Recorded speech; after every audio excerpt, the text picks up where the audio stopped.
예, 3부 2차 산업혁명과 기업가 정신에 대해서 또 계속 진행하도록 하겠습니다.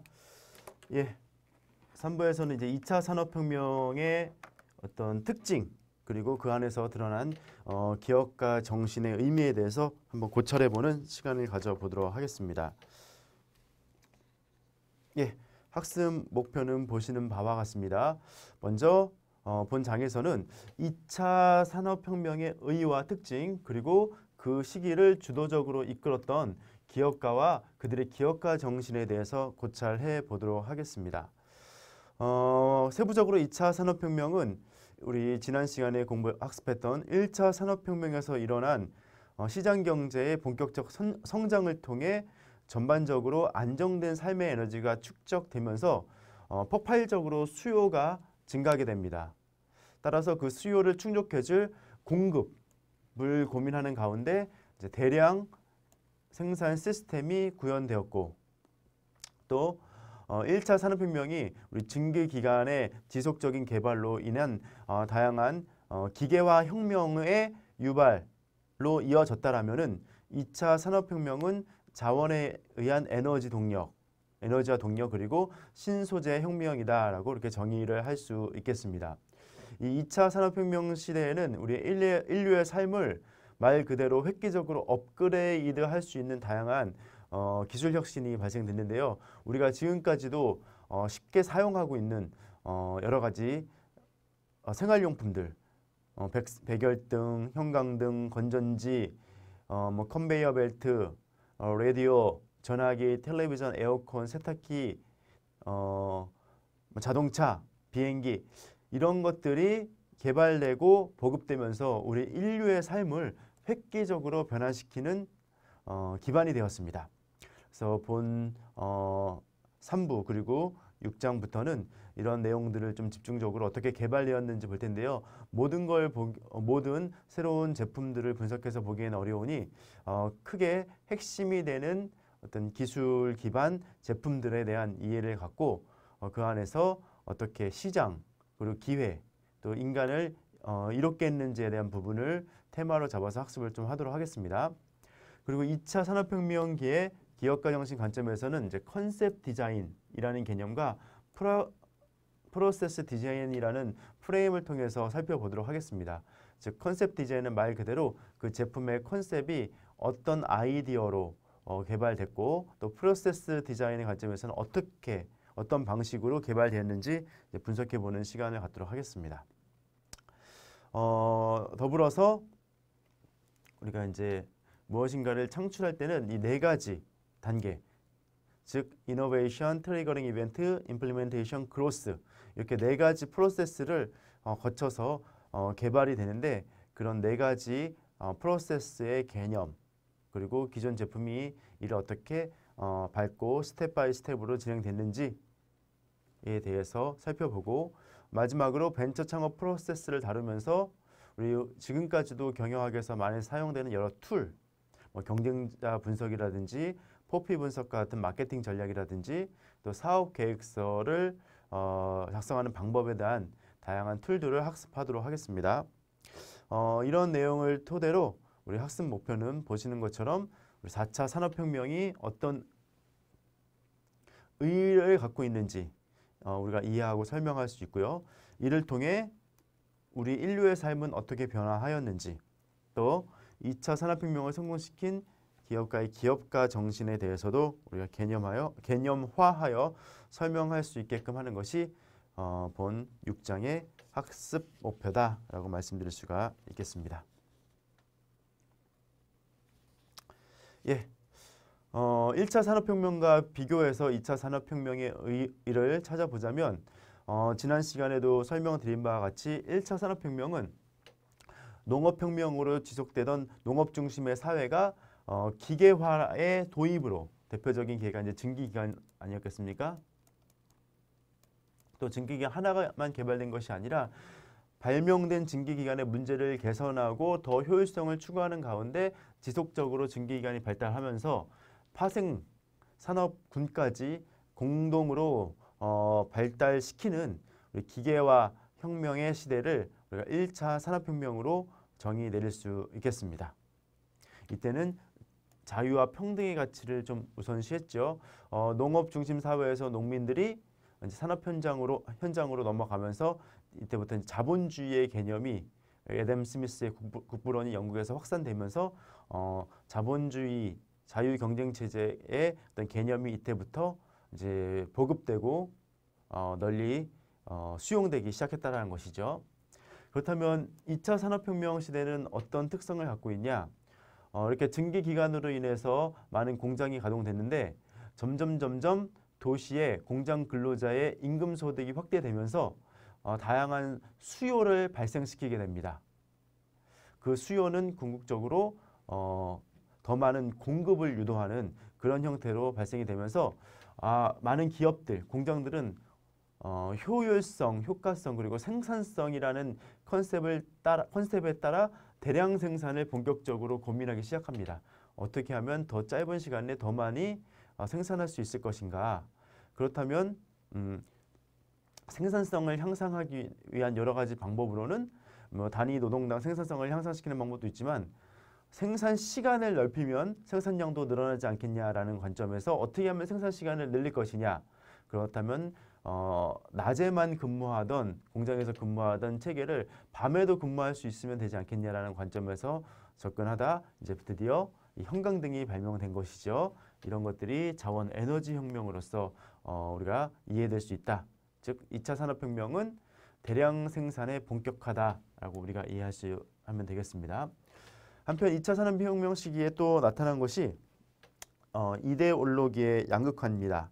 즉 전쟁과 기간 산업이 이제 성장을 하지만 반면에 풍요와 인간 소외라는 어떤 아노미 현상 같은 게 드러나게 됩니다.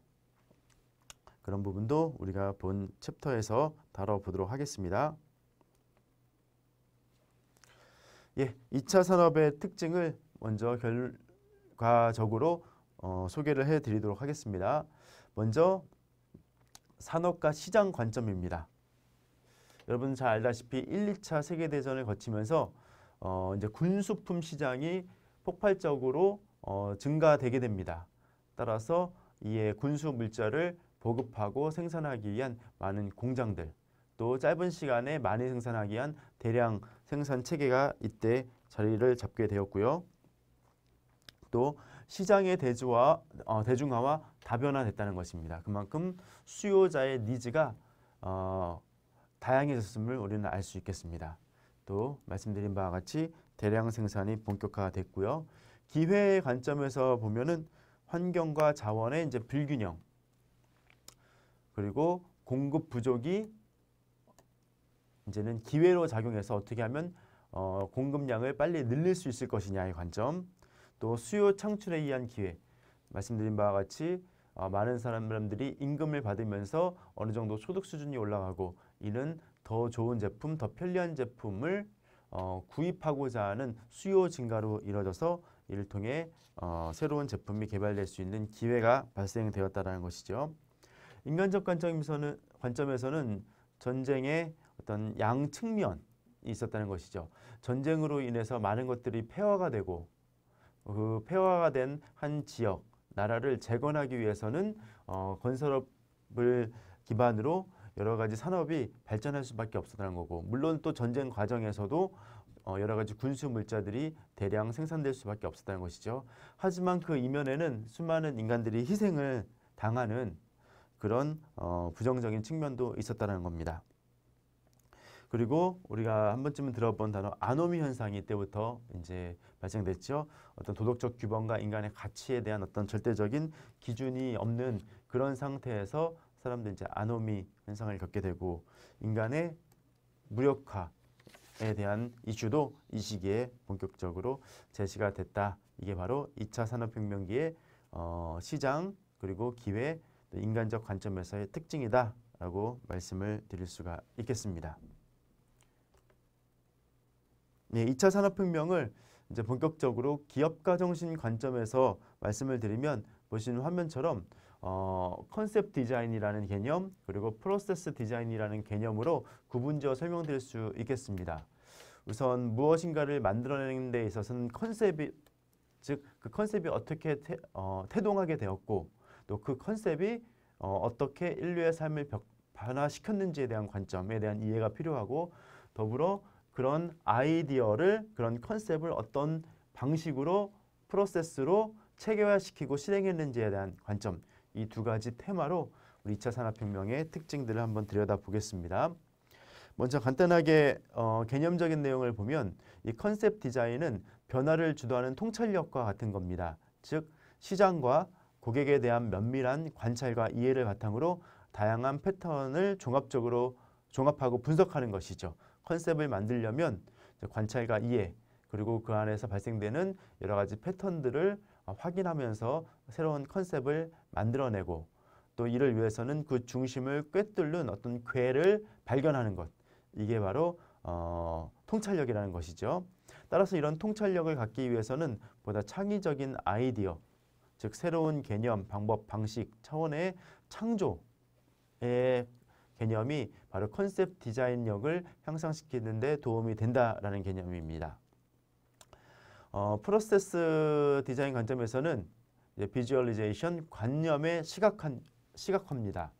즉, 이 컨셉화된 제품과 서비스를 어떻게 보다 효율적으로 만들어낼 것이냐의 관점. 그래서 자원과 에너지 혁명, 그리고 신소재 혁명 등이 발생돼서 보다 쉽게, 편리하게, 때로는 빠르게 제품과 서비스를 개발할 수 있었다는 것이죠. 이렇게 하기 위해서는 로지컬 띵킹, 논리적인 사고력을 요했다는 것입니다. 실행 방법론 차원에서 프로세스를 설계하는 역량과 재능 이런 것들이 강조되기 시작했다는 것이죠. 그래서 보다 구체적으로 컨셉 디자인부터 좀 들여다보도록 하겠습니다. 말 그대로 컨셉 디자인은 핵심 기술에 관한 것으로 그 기술이 어떤 컨셉을 갖고 설계되었는지에 대한 부분입니다. 즉 지금은 당연해 보이는 제품 하나하나의 창조 과정에서 그 실현을 위한 핵심 기술의 탄생 과정을 통해 우리가 기업가 정신을 배운다는 것이죠. 예를 들어 우리가 현실과 이상이 있으면 기업가들은 그 차이는 무엇인가, 이 차이를 어떻게 최소화시킬 것인가에 대한 관점에서 니즈를 개념화하고 또 본인의 창의적 방법론과 연결할 핵심 기준을 발전시키면서 이상을 현실화시키는 그런 핵심 기술을 창출하는 것 이게 바로 컨셉 디자인의 관점이죠. 먼저 현실의 갭을 발견합니다. 생활 속의 불편함이라든지 또 점진적인 개선, 개조가 아닌 발상의 전환으로 그 갭을 한 번에 뛰어넘을 수 있는 그런 발상 이런 컨셉을 이제 말 그대로 개념화시킨다는 것이죠. 그 개념화할 때는 경계 없는 발상의 교류 우리가 이제 지금 들어서는 융합이라는 표현을 많이 쓰는데 과감하게 경계 없이 발상을 참신한 아이디어를 또 때로는 경계를 넘어서는 아이디어를 도입해서 개념화한다는 것이고 거기에 창의성을 발휘하여서 다양한 분야와의 협력 그리고 핵심 기술을 발달시키는 것 이게 바로 이제 컨셉 디자인의 핵심 키워드다라고 말씀을 드릴 수 있겠습니다. 예, 그럼 지금부터 2차 산업혁명 시대에 우리 인류의 삶을 획기적으로 바꾼 핵심 기술 발명품들을 컨셉 디자인의 관점에서 소개를 해드리도록 하겠습니다. 우리가 지금 당연하게 쓰고 있는 것 이런 이제 형광등이죠. 전등, 백열등. 이 당시까지만 하더라도 이 당시라면 이제 이런 전등이 개발되기 전까지만 하더라도 업무는 일을 하는 것은 태양이 떠 있는 시기에만 일을 하는 것이다라고 인간은 그냥 순응하며 살았습니다. 하지만 이 컨셉 디자인, 컨셉을 새롭게 혹은 현실과 이상의 괴리에서 문제를 뭔지를 파악한 이런 앙트레프레너 기업가들은 왜 일은 낮에만 할 수밖에 없냐, 밤에도 할 수 있는 것 아니냐라는 고민에서 이를 바꿔나가는 어떻게든 밤을 밝혀 나가려는 그래서 밤에도 품을 만들어낼 수 있는 그런 노력을 한 끝에 결과적으로 이제 전등, 백열등이 이제 나온 것이죠. 그래서 밤 없는 세상 그리고 대량 생산에 기여한 제품이 바로 이 백열등 전등이고 이것이 바로 우리가 흔히 말하는 이제 게임 체인저가 된 겁니다.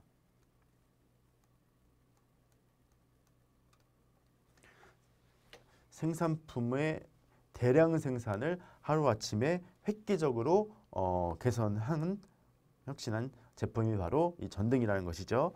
이 전등이 뭐 어떻게 개발됐는지는 여러분이 다양한 지식 그리고 정보의 채널을 통해서 이제 확보될 수는 있겠습니다.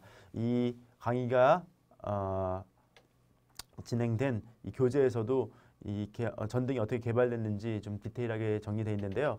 뭐 자세한 내용은 우리가 도서 등을 활용하시고 간단한 맥락만 제가 좀 짚어드리도록 하겠습니다.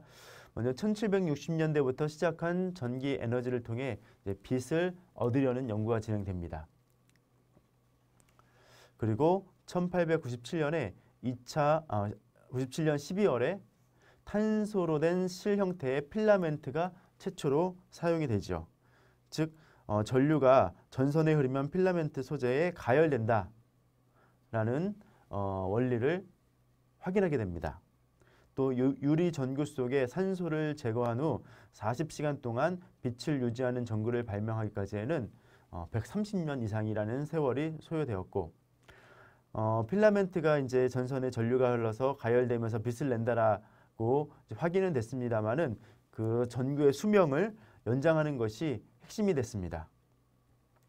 그래서 연구를 지속한 끝에 필라멘트가 타서 소진되는 원인이 바로 산소 때문이다. 그다음 산소를 없애는 노력을 2000번이 넘는 실패 끝에 도전하게 된 것이죠. 그리고 30년이 지난 후에는 대나무 필라멘트는 텅스텐으로 교체가 되고 또 지금 이 순간까지 이 전구의 발명품들을 보면 필라멘트 대신에 LED를 거쳐 OLED까지 눈부신 발전을 거듭하셨습니다. 이런 전구의 발명에 핵심적으로 기여한 사람이 여러분 다 알고 있는 바로 에디슨이죠. 물론 에디슨이 이제 100% 전등을 개발한 건 아니지만 이렇게 상업화하고 지금 우리가 인류의 일반 가정에서 사용할 수 있는 전구를 만든 것은 에디슨인 것은 사실입니다. 그래서 에디슨은 이제 전구의 개발로 인해 우리 인류의 삶을 획기적으로 바꿨죠. 특히 모든 가정에 이 전구를 대중적으로 보급하면서 이제 인류의 삶의 질을 바꿨고 이를 통해 총체적 인류의 삶에서의 혁신을 가져왔다. 이것이 바로 전등의 컨셉 디자인의 개념이다 라고 말씀을 드릴 수가 있겠습니다. 네, 두 번째 텔레비전도 이제 엄청난 제품 발명품 아니겠습니까? 세상으로 통하는 창이자 또 정보화의 총화라고 불리는 텔레비전. 이 텔레비전의 개념은 멀리서도 영상이 전해진다라는 의미, 즉 원거리 통신 대중 매체라는 개념을 어원적으로 갖고 있습니다. 방금 말씀드린 것처럼 세상을 연결하는 새로운 창이자 정보화의 총화고요. 1873년 윌로바이 스미스라는 아일랜드 출신의 전신기사가 이제 광전 효과라는 것들을 발견하게 됩니다. 그리고 2년 뒤에 이를 응용해서 미국의 조지 켈리가 영상 전송용 전기 신호 전환으로 성공을 시키고 또 우리가 이제 그 재현 잔상 효과라는 것이죠. 모든 컷들이 이렇게 정지된 것처럼 보이지만 그걸 다 연결하면 이제 영상으로 보이는 것처럼 이런 개념을 독일의 파올 고틀립의 니코프라는 사람이 순차적 이미지 재현의 잔상 효과라는 것을 만들어내고 드디어 1929년에 BBC에서 세계 최초 텔레비전 방송을 송출했는데 이때는 기계식 송출 방식을 도입해서 송출한 것입니다. 그리고 1897년 카럴 브라운은 선관, 우리가 흔히 브라운관이라고 그러죠. 지금은 브라운관을 거의 전혀 쓰진 않지만 이렇게 지금은 굉장히 텔레비전이 슬림하고 얇지 않습니까? 예전 텔레비전 보면은 앞뒤가 굉장히 두꺼웠죠. 이렇게 브라운관이 들어가 있어서 그렇습니다. 전자식 텔레비전의 시작이 되었습니다. 그리고 컬러 TV, 디지털 TV 등 기술 발전 세상의 창으로서 기능이 점점 정교화되고 지금도 이 순간도 텔레비전 이제 롤러블 TV까지 이제 나오는 시대에 우리는 살고 있다. 이처럼 텔레비전은 과학자와 기업가의 협업을 통해 세상의 어떤 제품이 보다 사용자 친화적으로 개발되기 위해서 끊임없이 과학자는 연구 개발을 하고 이를 사용자의 눈높이에 기업가는 맞추고 이런 것들을 우리는 컨셉 디자인의 하나의 개념이다라고 말씀드릴 수가 있겠습니다. 예, 그리고 냉장고. 우리 이제 냉장고가 없으면 우리는 하루라도 살 수 없는 시대에 살고 있습니다. 뭐 음식과 식생활의 근본적인 변화를 일궜을 뿐만 아니라 이 냉장고는 이런 식생활뿐만 아니라 산업용으로도 굉장히 많이 쓰이죠. 예를 들어서 특정한 백신을 보관하기 위해서는 이제 냉동구가 특정한 냉동구가 요구되다시피 냉장고는 인류를 근본적으로 바꾼 또 하나의 생산품이다라고 말씀을 드릴 수 있겠습니다. 간단하게 어떻게 개발되었나 한번 보도록 하면 1748년 윌리엄 컬렌이라는 사람이 인류 최초로 인공적으로 얼음을 만들어내게 됩니다. 그 기술은 땀이 나면 피부에 열을 빼앗아 몸의 열을 낮추는 사실, 에테르를 반진공 상태에서 기화시켜 인공적으로 얼음을 얻는 기술을 만들어냅니다. 하지만 이런 기술이 바로 실용화되진 않았고요. 100년 이상이 경과된 1862년에 와서 이제 현대 냉장고의 아버지라고 불리고 있는 제임스 해리슨이 최초의 근대식 냉장고를 만듭니다. 그리고 독일의 인데가 냉매로 암모니아를 적용해서 압축식 휴대용 냉장고 모델을 발명하고 그리고 1911년 에디슨이 만든 회사죠.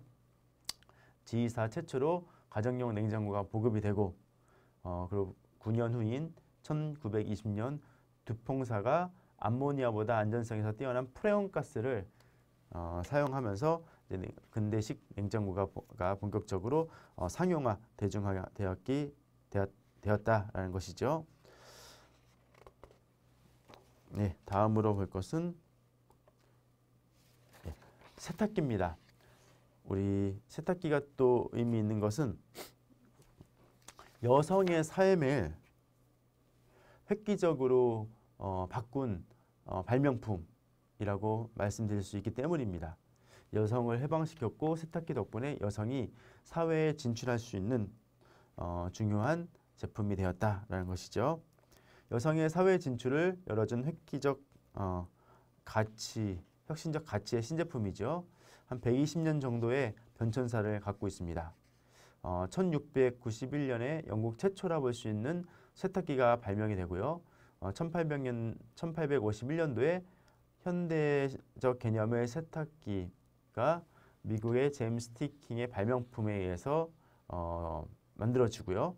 1900년대에 독일에서 본격적으로 양산품이 개발되고 또 미국은 용량이 큰 봉용 세탁기, 또 물이 귀한 유럽에서는 물상 용량이 적은 드럼식 세탁기, 또 우리 동아시아 같은 데서는 전력 소모량이 최소인 와류식 세탁기, 이렇게 소용돌이 치는 거 세탁기 쪽 안에서 그런 와류식 세탁기가 대세를 이룹니다. 그리고 2000년대 이후에는 고성능 드럼 세탁기가 열리면서 여성의 어떤 일거리.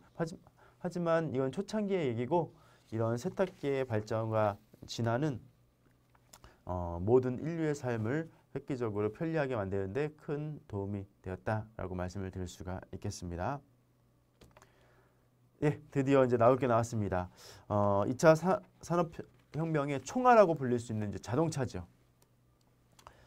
그 안에 들어가는 수많은 부품 덕분에 경계 없는 사회 그리고 산업 발전을 고도화시켰다라는 것입니다. 간단하게 좀 들여다보면 이미 자동차는 컨셉은 BC 3500년경, 기원전 3500년경에 메소포타미아 유적에서 나무 바퀴가 발견이 됩니다. 이때부터 이렇게 굴러다니는 어떤 물체를 이용했음을 우리는 유적을 통해서 확인할 수 있었다는 것이죠. 그리고 1482년 근대 자동차를 레오나르도 다빈치가 태엽 자동차로서 소개를 하고 이 원리는 시계의 태엽을 응용한 스케치로서 우리는 그 역사적 자료를 확인할 수 있죠. 그리고 1599년도에 네덜란드 물리학자 시몬 스테빈이 돛을 단 풍력 자동차를 이미 등장시켰고, 그리고 1769년 프랑스 군인 니콜라스 키뉴가 증기기관을 응용해서 자동차를 개발하고, 또 군수용 대포를 끌어올리기 위한 3륜차를 만들고자 시도를 했지만 시속은 시속 5km, 굉장히 느릴 수밖에 없었다는 것이죠. 그리고 1800년대 들어서 영국의 리처드 트레비딕이 제동장치, 이제 브레이크까지 갖춘 최초의 승용차를 만들게 되고, 1879년 독일의 카를 벤츠가 이제 내연기관이죠, 가솔린 엔진을 발명하고 1885년에 1기통 4엔진을 장착하고 안정적이고 조용한 3륜차, 우리 옛날 영화를 보면 이렇게 앞부분은 바퀴 하나가 있고 뒤에 이렇게 두 개가 있는 3륜 자동차가 바로 이제 이 모형입니다. 그리고 1894년 독일의 엔지니어 루돌프 디젤에 의해서 디젤 엔진이 만들어지고, 그리고 우리 여러분 잘 아는 지금도 이제 포드 자동차 있죠. 1908년에 헨리 포드가 역사적인 T 모델을 출시합니다. 당시까지만 하더라도 T 모델이 출시되기 전까지만 하더라도 자동차는 소위 부유층들의 사치품이었습니다. 분업이 발달되지 않았기 때문에 이제 맞춤형 주문 생산으로 자동차가 개발돼서 고가일 수밖에 없었죠. 근데 헨리 포드가 도축 공장에 이렇게 갈코리에 도축된 소나대지가 이렇게 쭉 이동하면서 레일에 있던 근로자들이 각각의 부위를, 본인의 전문 부위를 분해하면서 작업하는 환경을 목격을 하고, 자동차도 저렇게 대량 생산할 수 있는 시스템을 구축할 수 있지 않을까 해서 표준화시키고 분업화시킵니다. 그래서 이 포드의 공장, 자동차 공장을 통해 많은 경영학적 이론이 나옵니다. 뭐 타임 모션 티어리라 해서 시간 동작 이론입니다. 최소 시간에 최대의 제품을 끌어올리려면 근로자가 최소의 움직임으로 한 영역에 집중하면 된다라는 것이죠. 그래서 이런 포드의 새로운 공장 시스템을 통해서 고가였던 자동차 값이 일반 대중, 중산층도 살 수 있는 제품으로 가격이 크게 낮아진 제품, 바로 모델 T죠. 이게 바로 자동차 산업이었던 컨셉이다 라고 말씀을 드릴 수가 있겠습니다.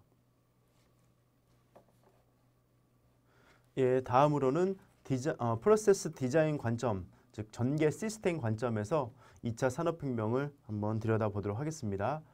먼저 프로세스 디자인의 주요 내용은 주어진 환경을 극복하고 유관된 자원을 동원, 기회를 실현토록 하는 체계적인 방법론이다.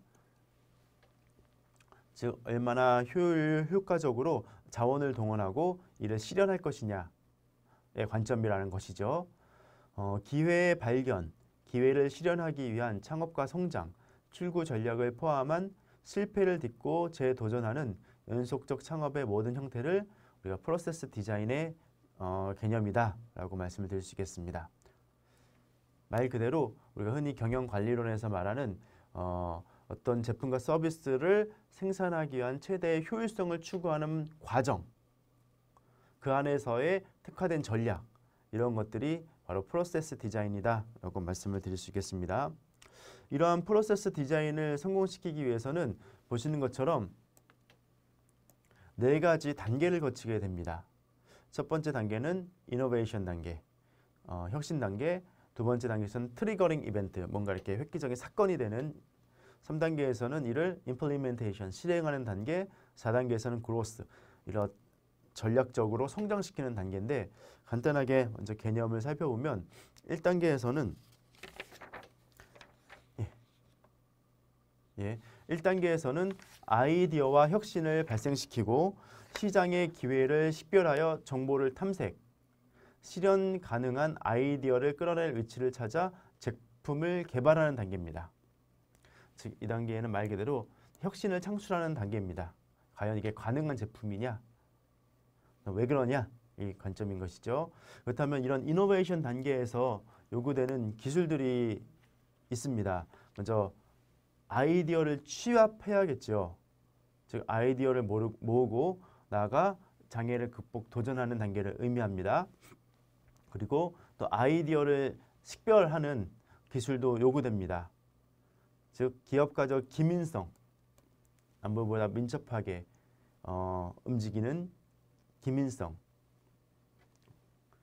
갖춰야 된다. 또 아이디어 개발의 관점에서는 시장의 니즈와 시의 적정성, 자원의 조합 과정, 아이디어를 수정하기 위한 체계적 연구 등이 바로 이제 아이디어 개발에서 중요한 것이죠. 또 아이디어를 평가하는 노력도 요구됩니다. 기업가적 프로세스, 투자의 위험 감수를 정당화할 수 있는 수익 존재를 강조하는 것. 또 기업가 팀 평가, 기회가 있어도 확실한 기술을 가진 팀에 의해 개발되지 않는다면 성공적인 비즈니스를 만들 수 없게 된다는 것이죠. 따라서 우리 1단계 디자인 프로세스에서 프로세스 디자인에서 1단계는 이런 아이디어를 취합하고 식별하고 평가하는 이런 기술들을 이제 기업가들은 보유할 수 있어야 한다는 것입니다. 예, 2단계는 트리거링 이벤트, 비즈니스의 시작 동기와 준비 작업을 의미한다는 것이죠. 아이디어만 갖고 있는 것이 아니라 이를 이제 보다 구체화하기 위해서는 프로세스 디자인하기 위해서는 비즈니스를 시작하게 된 동기 그리고 요구되는 여러 준비 작업을 시행한다는 것이죠. 또 프로세스를 결정하고 비즈니스 계획을 구체화하고 요구되는 자원을 식별, 위험을 평가하고 자원을 획득, 조합하는 단계다. 이때 이 트리거링 이벤트 단계에서는 보시는 것처럼 세 가지 기술들이 습득되어야 하겠습니다. 먼저 기업가가 되려는 동기를 여러모로 좀 평가할 필요가 있다는 것입니다.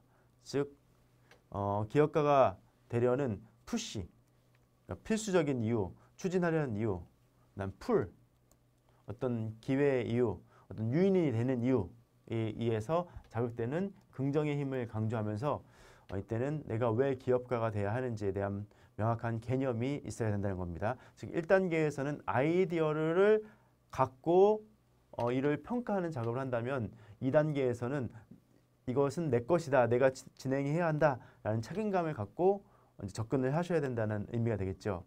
또 본인에 대한 이런 확신, 기업가가 되려는 동기뿐만 아니라 이를 구체적으로 누군가에게 소개 제시할 수 있는 사업 계획을 할 수 있어야 됩니다. 우리가 흔히 이제 사업 계획서를 많이 작성에 대한 중요성이 바로 2단계에서 강조되는 것이죠. 전략 배합하여 사업 계획을 공식화하고 요구 자원의 결정과 자원 획득을 강조하는 단계입니다. 그리고 이를 구체화하기 위한 자원의 취합 단계입니다.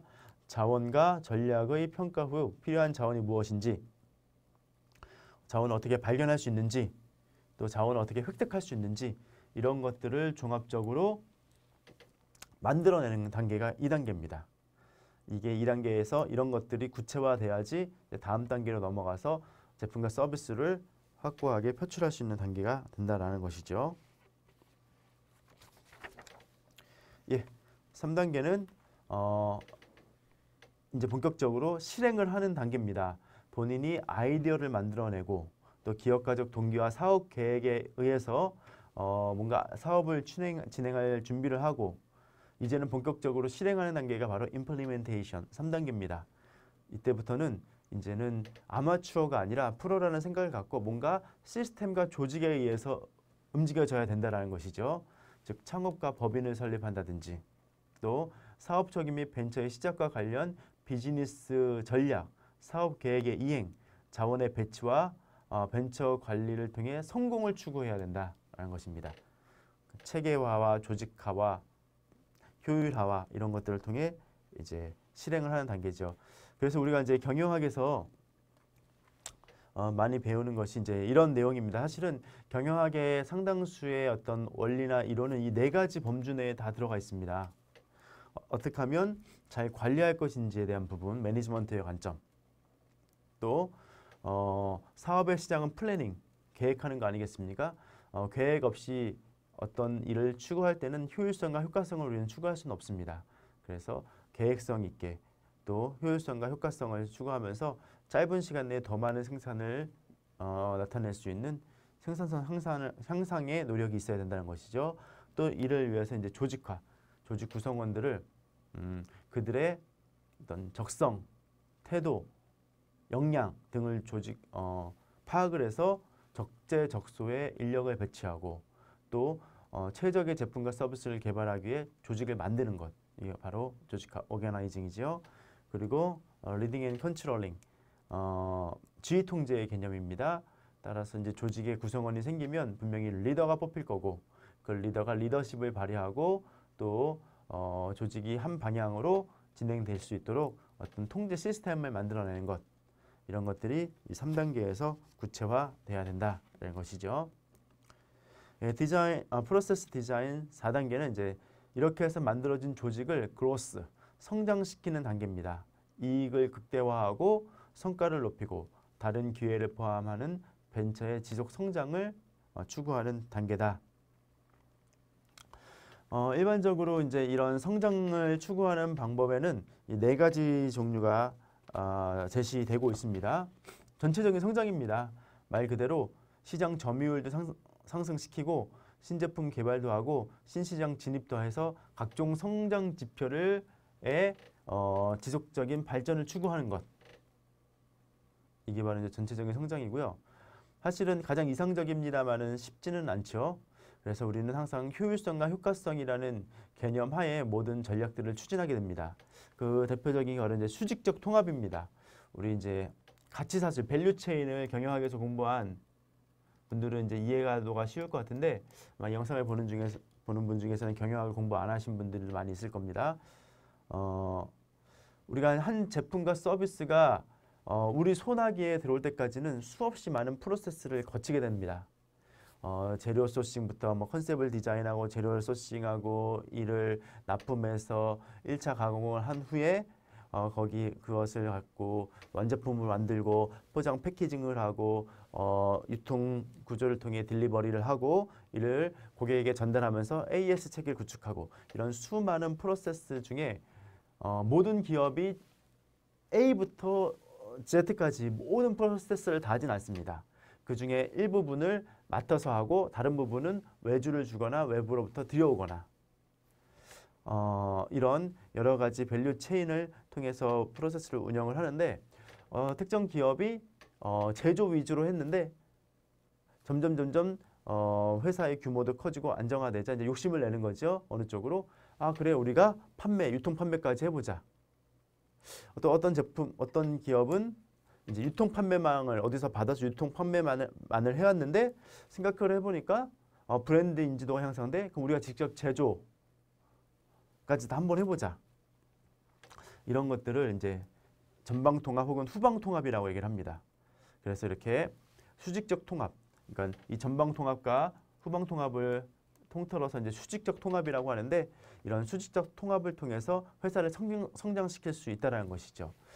예를 들어서 우리 요즘에 이제 밀키트 제품 많이들 드시는 걸로 알고 있습니다. 쿠켓이라는 회사 같은 경우는 여러분 알다시피 이제 SNS에 그 음식 조리된 화면을 만든 미디어 컨텐츠 회사였다가 나중에는 이제 외부 제품을 이제 우리가 사입이라는 표현을 쓰죠. 외부 제품을 들여다가 이제 쿠켓이라는 플랫폼 안에서 판매하는 그런 기업이었습니다. 근데 얘네 쿠켓의 브랜드가 형성이 되고 또 쿠켓이 보다 소비자들의 니즈를 정확하게 파악할 수 있는 채널이 구축되죠. 그럼 우리가 직접 상품을 기획해보자.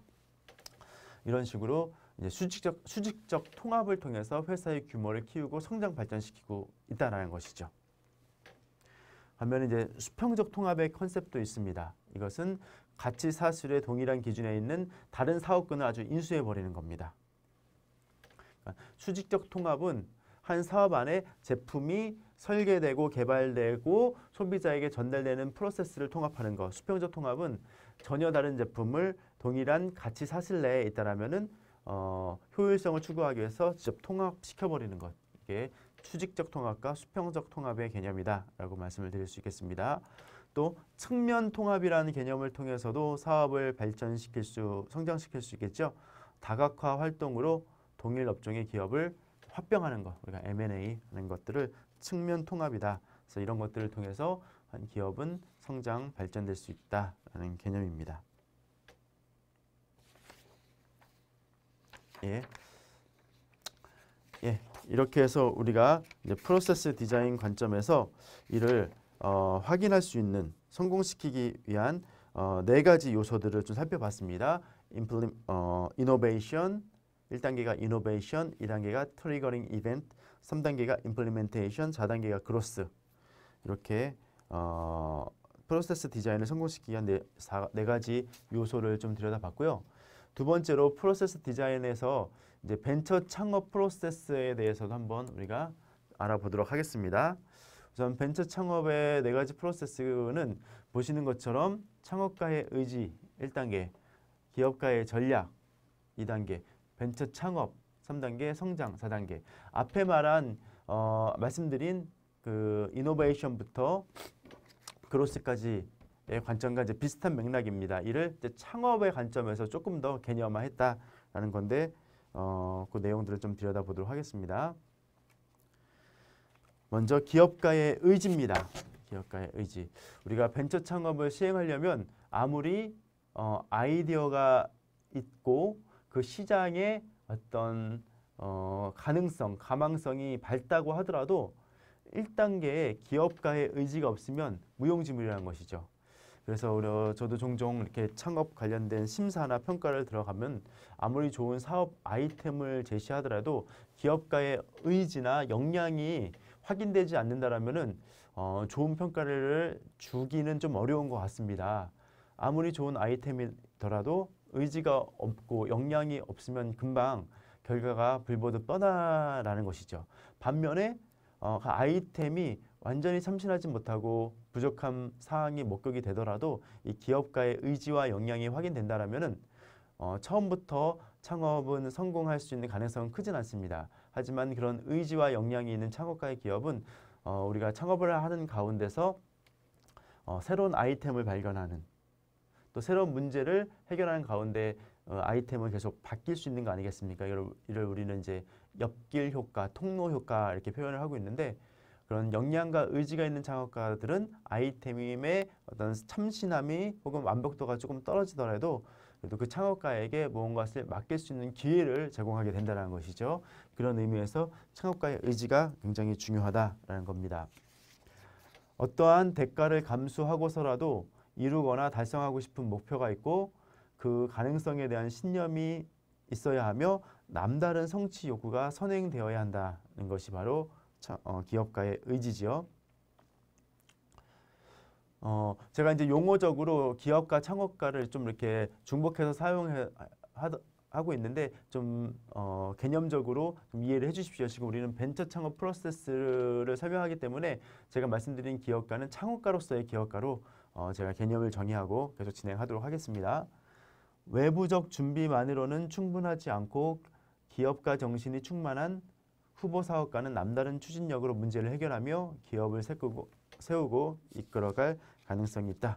이 부분은 좀 전에 다 설명을 드린 내용이죠. 예, 드디어 이제 이렇게 창업가의 의지와 역량이 확인되면 2단계로 넘어갑니다. 본격적으로 본인의 의지를 토대로 사업을 구현 가능하게, 성공 가능하게 전략화시키는 것이죠. 기업가의 전략입니다. 본격적으로 사업 기회 발굴과 아이디어를 구상하게 되는 것이죠. 그래서 이를 위해서는 지금 세상이 어떻게 변하고 있는지에 대한 트렌드를 분석하고 또 고객이 수요자가 경험하는 문제를 명확히 개념화하고 시장에서의 갭, 현실과 이상의 갭, 공급과 수요의 갭 이런 것들을 발견하면서 이 갭을 어떻게 줄여줄 수 있을 것인가를 구체화하는 것 이게 바로 기업가의 전략이죠. 이를 위해서 흔히 이제 타당성 분석이라는 경영학적 기법 등을 사용합니다. 제품이나 서비스에 대한 아이디어의 잠재적인 사업성을 엄격하게 평가하는 과정을 말한다.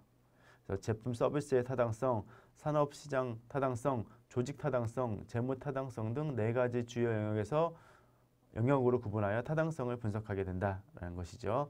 아마 여러분 사업 계획서를 작성해 보거나 혹은 준비하는 분들은 이런 타당성에 대한 체크리스트를 염두에 두고 사업 계획을 준비를 하셔야 될 겁니다.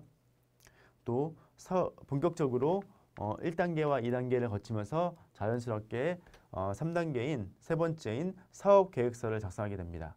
뭐 사업 계획서를 어떻게 작성하는지에 대한 부분은 이미 수많은 자료가 온오프라인 상에서 쉽게 준비될 수가 있겠습니다. 따라서 제가 이 강의에서는 사업 계획서를 작성하는 깊이 있는 내용보단 어떤 내용이 기본적으로 들어가야 되는지에 대한 부분만 소개를 해드리도록 하겠습니다.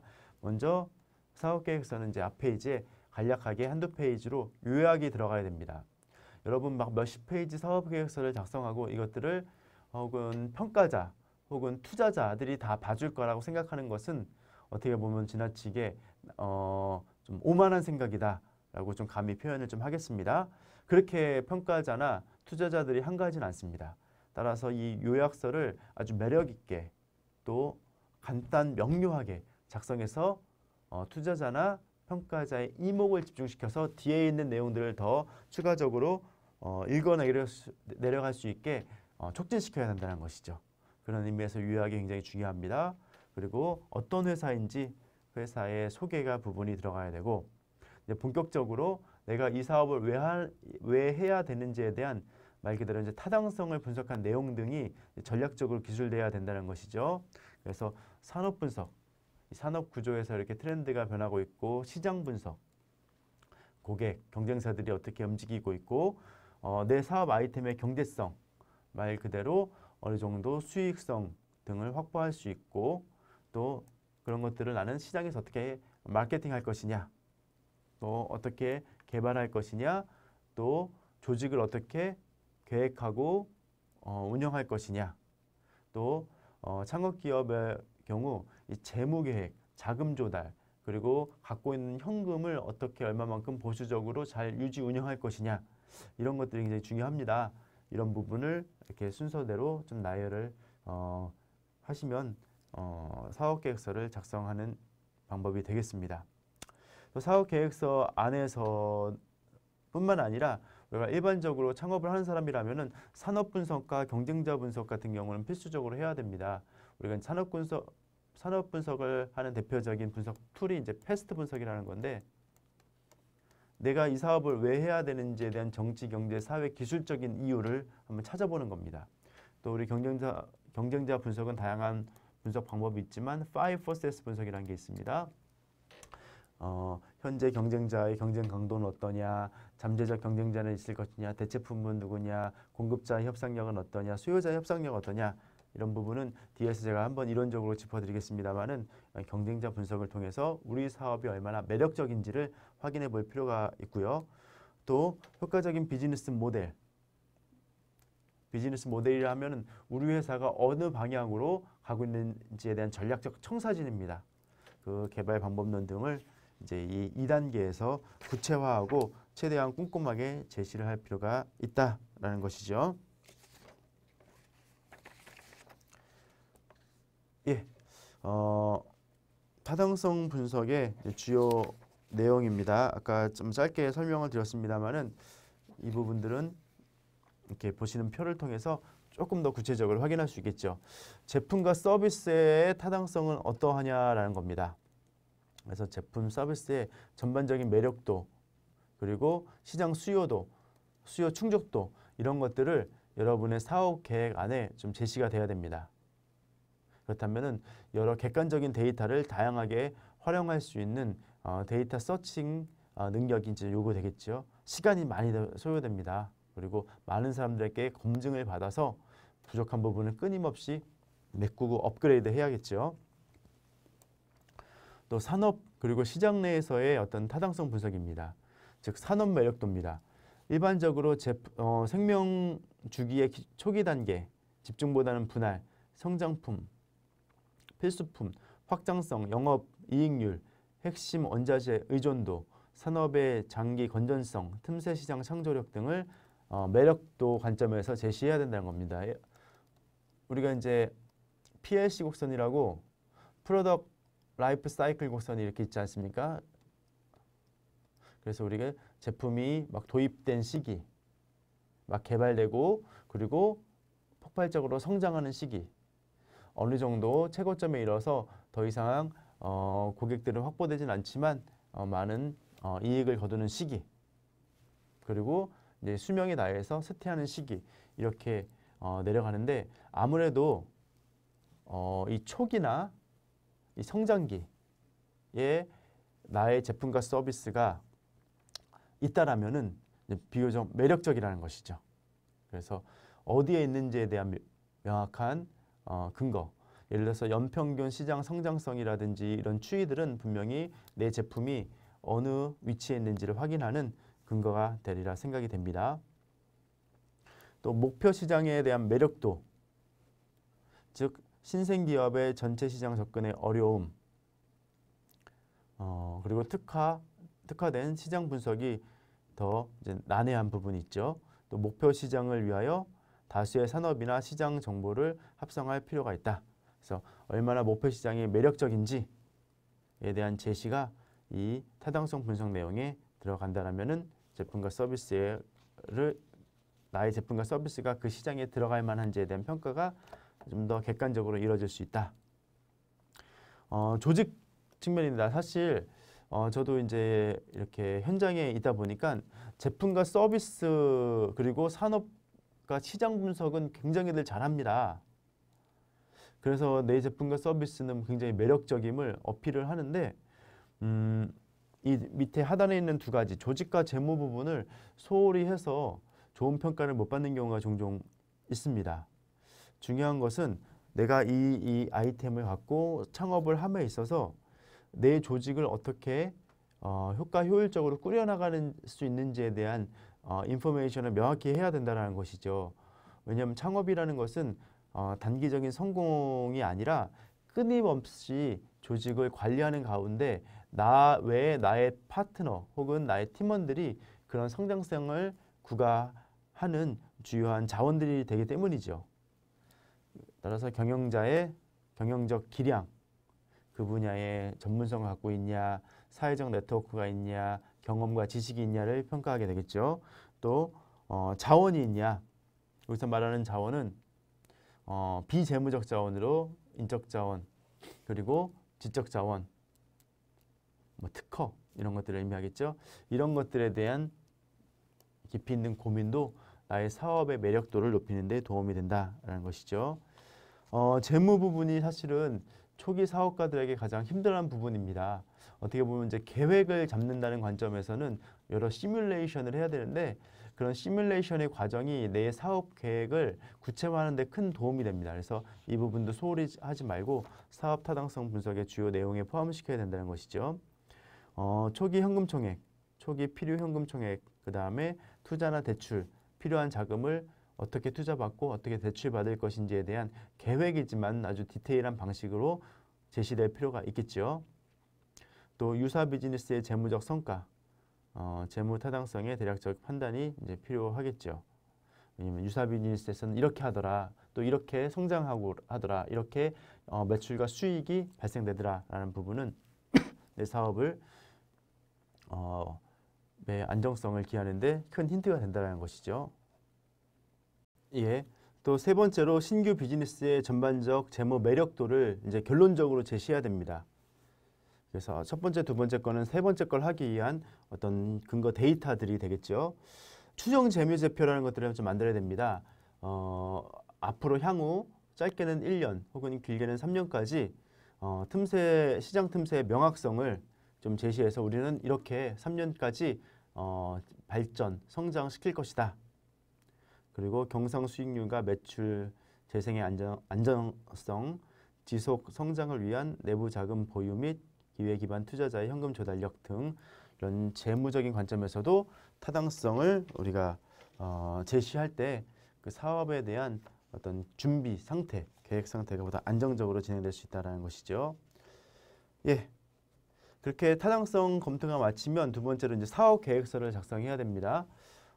사업 계획서를 작성하는 여러 샘플들은 우리가 너무나도 쉽게 구할 수 있기 때문에 간단하게 들어가야 될 내용 컨셉 정도만 말씀을 드리면 이제 표지가 앞에 들어가야겠죠. 그래서 이런 내용들 회사명, 목차, 주소, 연락처 등등.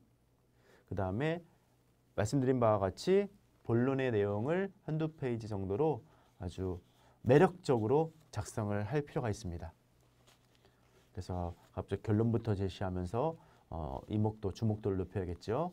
그리고 앞에서 설명드린 대로 산업 분석, 내가 진입하고자 하는 이 산업군의 규모, 성장률, 판매 예측치 등에 대한 정보를 작성해서 이 산업은 계속 발전하고 있고 내가 충분히 참여할 만한 매력적인 시장이다.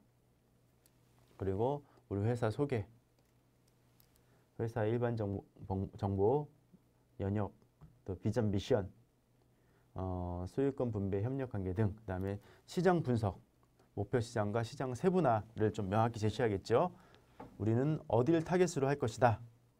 또 왜 그런 결론, 타겟에 대한 결론이 나왔는지에 대한 제시, 그리고 사업이 어느 정도 수익을 낼 것인지에 대한 경제성, 그리고 이를 위해 어떻게 마케팅할 것인지에 대한 부분, 또 이를 어떻게 개발할 것인지에 대한 부분, 사업에 대한 운영을 어떻게 할 것인지에 대한 전반적인 기술, 그리고 이제 BOD, Board of Director, 이제 이사회지요,를 비롯한 우리 조직을 어떻게 구성할 것인지, 구성되어 있는지, 또 그들은 어떤 역량을 갖고 있는지, 그리고 전체적인 사업 일정, 말씀드린 대로 추정 재무제표 등을 통한 재무 계획, 그리고 기타 이제 부록 내용으로 이렇게 들어가면 좋을 것 같습니다. 예. 그리고 우리가 이제 사업 계획서라든지 이 타당성 분석할 때 제시하는 툴들 몇 가지를 좀 소개를 해드리도록 하겠습니다. 우선 산업 분석할 때 우리 그 유명한 하버드 대학교의 마이클 포터 교수가 개발한 이제 5 프로세스 모델. 물론 이제 현 시점에서 이 5 프로세스 모델의 유용성을 비판하는 학자들이 좀 있습니다. 또 현실적으로 지금처럼 이제 속도가 중시되는 시대에 스타트업이나 신생 창업 기업에서 이 5 프로세스 모델을 지나치게 의존하다 보면은 소위 말해서 할 만한 사업이 없다라는 거예요. 이 5 프로세스의 모델은 다양한 경쟁 관계 그리고 경쟁자들을 파악하다 보면은 오히려 시장 진입 장벽이 너무 높아 보인다라는 것이죠. 물론 그런 현실적인 고민은 있지만 어찌됐든 간에 우리가 무모한 도전이 아닌 보다 분석적 사고력을 토대로 틈새 시장을 공략하거나 창의적 사고력을 더해서 시장에 진입하려면 기본적으로 우리가 5 프로세스 모델에 대한 이해는 있어야 된다라는 관점에서 접근할 필요가 있다는 것이죠. 말 그대로 5가지 이제 요소로 구분이 되어 있습니다. 이 산업이 매력적인지 어떤지를 파악하는. 첫 번째가 내가 이 산업을 들어감에 있어서 이 산업군의 기존 경쟁사와의 경쟁 관계는 어떤지에 대한 부분을 파악해야 됩니다. 그 기존 경쟁사들이 엄청 높은 진입 장벽을 쳐놓은 상태인지 아니면 내가 쉽게 넘을 수 있는 허들 정도인 건지, 그리고 지금 눈에 보이지는 않지만 언젠가는 그 시장에 진입할 것 같은 잠재적 경쟁자가 있을 만한지에 대한 부분, 그리고 고객, 소비자들은 내 제품 말고 다른 제품, 대체제를 쓸 만한 위협적인 요소가 있는지, 그리고 내가 특정 제품과 서비스를 개발함에 있어서 공급자와의 교섭력, 누군가가 나한테 재료나 어떤 부품이나 원료를 소싱해 줄 텐데 그와의 그 공급자와의 교섭력에서 내가 우위를 점하는지 아니면 그들이 우위인지, 그들이 우위면 나에게는 굉장히 불리한 거여서 매력적이지 않다는 얘기가 되겠죠.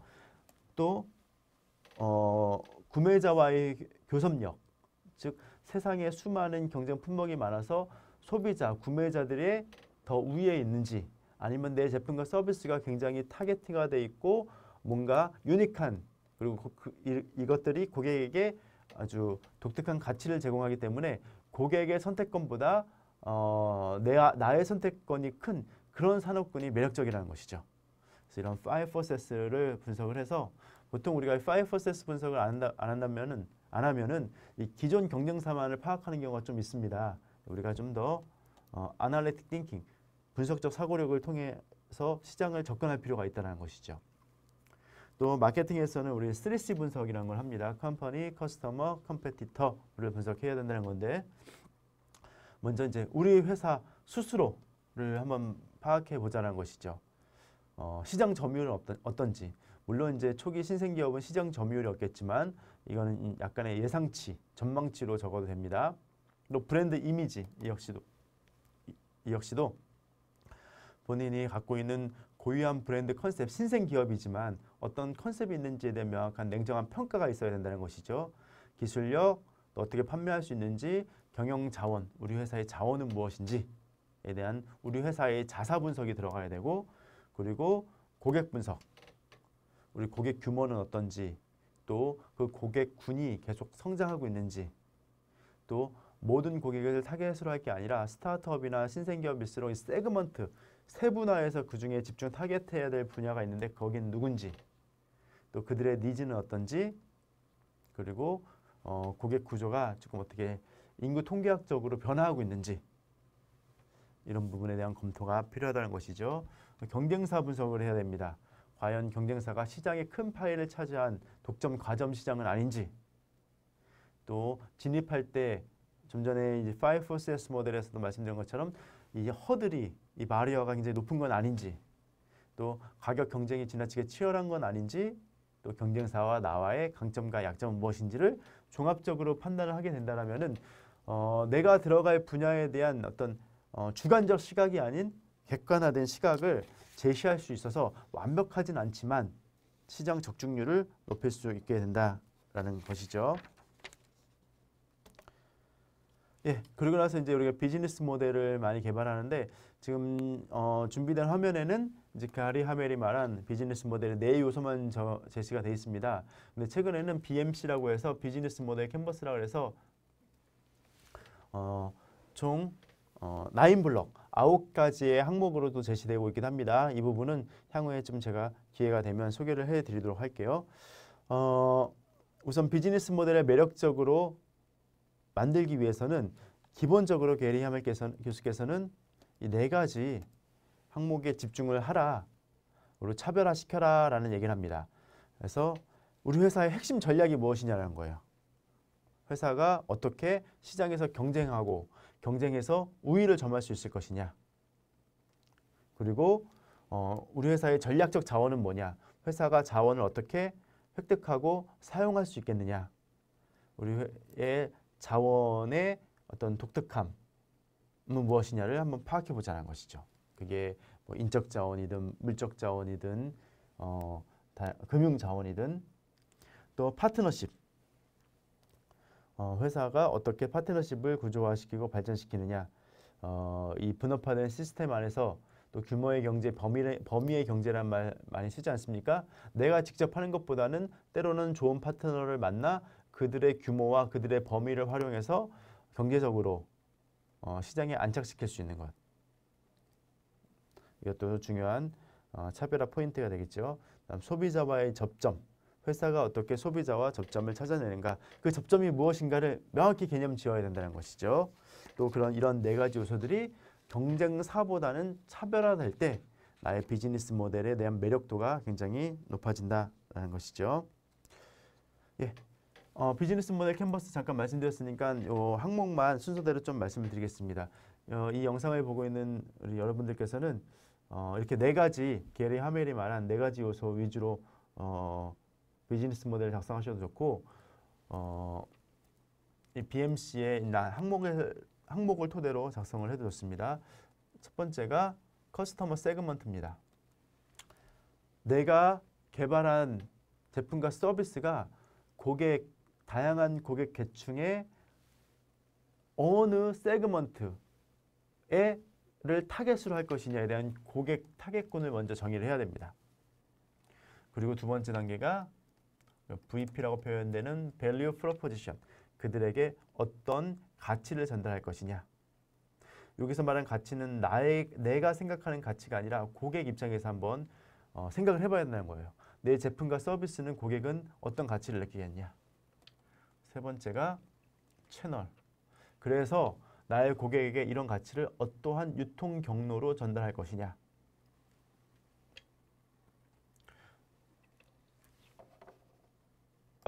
아이고. 커스터머 릴레이션십. 그래서 고객을 일회성으로 서브하는 데 그치지 않고 그들과의 관계를 어떻게 구축할 것이냐. 그래서 RP, Revenue Stream.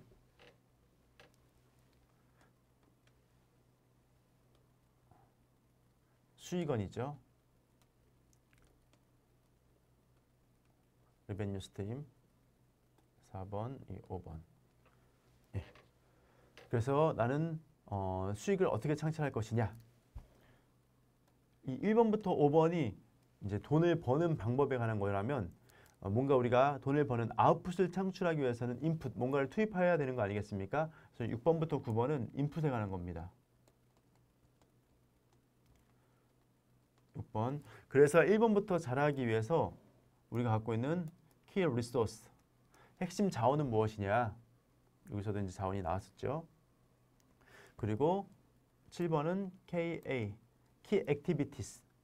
내가 우리 회사가 1번부터 5번을 잘하기 위해서 집중해야 하는 Activities, 활동은 무엇이냐? 8번 Key Partners. 그래서 내가 잘 활용하고 관계를 구축해야 될 파트너들은 누구냐? 마지막으로 CS, Cost Structure.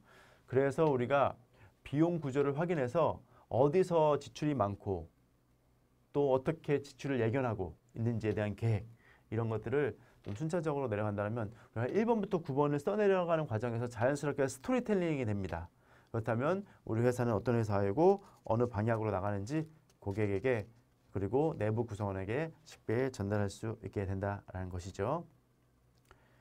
예, 이렇게 해서 이제 2단계 기업가적 전략까지 좀 알아봤습니다. 그럼 3단계에서는 이제 본격적으로 창업을 시행하는 단계입니다. 그래서 적절한 윤리적, 법적 기반을 준비해야 된다라는 겁니다. 최근에는 기업가의 어떤 윤리의식이 그 어느 때보다도 더 강조되는 것 같습니다. 또 기업이 사회에 공헌하고 고객들에게 가치를 더 많이 창출하고 제공해 줬을 때 더 많은 시장에서의 안정성과 성장성을 보임을 우리는 목격할 수 있습니다. 따라서 창업을 만약에 여러분들이 지금 고민하고 있다면은 우리 회사가 추구하는 윤리성에 대해서 좀 내세울 만한 메시지, 그리고 창업가 혹은 기업가 스스로도 윤리성 준수에 대한 어떤 깊이 있는 이해와 해석이 좀 요구되겠습니다. 법적 기반 준비도 굉장히 중요합니다. 이게 초창기에는 사실 창업기업 같은 경우에는 많은 이해관계자가 업무에 대한 열정과 열성으로 모여들었는데 창업하는 과정에서 여러 가지 이해관계가 충돌하면서 법적 분쟁에 휘말리는 경우가 있습니다. 특히 이제 파트너가 있는 동업기업일 경우. 그래서 초창기에 이런 법적 분쟁의 소지가 발생되지 않도록 여러 가지 사항들을 명확히 준비해 놓을 필요가 있다라는 것이죠. 그리고 신생 벤처의 재무적 건전성과 실행 타당성. 그러니까 이거는 뭐 사업 계획에서 언급된 내용이긴 합니다만은 뭐 수익성, 유동성, 현금 흐름에 대한 안정성 이런 것들을 좀 제시해 될 필요가 있겠죠. 뭐 추정, 재무제표 이런 거 아까 말씀드렸죠. 그리고 신규 벤처팀을 구성을 해야 된다. 이제 이게 사실은 중요한 이슈입니다. 여기까지 2단계까지는 잘하는데 종종 목격되는 것들이 굉장히 좋은 아이템과 기업가의 역량을 갖고 있는데 적절한 파트너나 벤처팀을 못 만나서 사업이 잘 수행이 안 되는 경우를 종종 목격하게 됩니다. 그래서 창업가라면 벤처팀 구성에 본인이 아이템을 개발하는 노력 이상으로 공을 들여야 된다. 그래서 역량이 있고 좋은 사람을 모셔오기도 하고 또 부탁도 하기도 하고 또 본인이 좀 여기서 솔선수범의 리더십을 발현해서 벤처팀을 구성함에 있어서 팀원들의 갈등 사항이 발생되지 않도록 한다든지 이런 경영 관리적 역량, 리더십 역량이 요구된다. 그리고 자금 조달 및 투자 유치. 대부분의 스타트업이나 창업기업은 자금 조달, 투자 유치에서 골머리를 앓지 않을 수가 없습니다. 자원이 항상 부족하기 때문이죠. 그렇다면 때로는 엔젤 투자자를 찾아보기도 하고 벤처 캐피탈을 좀 가서 여러 가지 기금을 받아오기도 하고 이런 유치 계획이 확실히 마련이 돼야 된다라는 겁니다. 마지막 단계가 이제 성장 관련된 단계입니다. 그래서 회사를 성장시키기 위해서는 당연히 이제 마케팅 이슈 본격적으로 들어가겠죠. 시장 선택에 관한 부분, 우리가 이를 마케팅에서는 이제 STP 전략이라고 그러죠. 세그먼트, 세분화한다. 타겟팅, 세분화된 고객 중에 그 중에 하나의 집단을 타겟팅하겠다.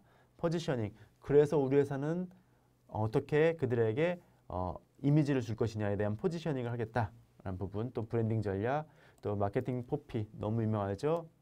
프로덕트, 제품에 대한 부분, 우리 제품은 어떤 것이다, 프라이스, 그래서 가격이 얼마다, 프로모션, 판매 촉진을 어떻게 할 것이냐, 그다음에 플레이스, 어디서 팔 것이냐, 이 포피 분석을 통해 마케팅 전략을 명확히 할 수 있겠죠.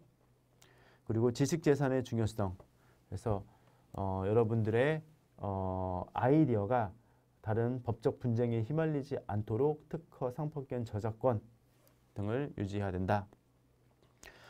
또 경영 잘하면 끊임없이 성장 전략을 고민해야 된다는 것이죠. 그래서 내부 성장 전략은 뭡니까? 말 그대로 우리 회사를 성장시키는 거예요. 뭐 신제품을 개발한다든지 또 기존 제품의